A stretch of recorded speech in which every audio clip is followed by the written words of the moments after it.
Des récoltes très en deçà des attentes, mais de meilleure qualité. Bilan livré ce matin sur France Info par le porte-parole de la Confédération paysanne, Laurent Pinatel. Les conditions météo, un printemps trop pluvieux et un été trop sec et chaud sont selon lui la cause du manque. La sécheresse frappe désormais plusieurs régions et pourrait vite devenir critique, alors que l'épisode de canicule va se poursuivre une partie de la semaine sur la France, selon Météo France.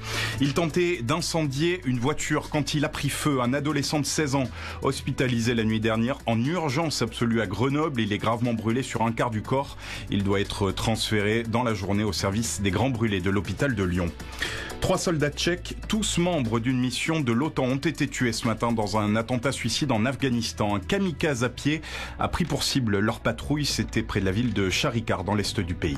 La Russie et Cuba en soutien à Nicolás Maduro après l'explosion de drones hier à Caracas pendant une cérémonie militaire. Le président du Venezuela dit avoir été victime d'une tentative d'assassinat fomentée par la Colombie.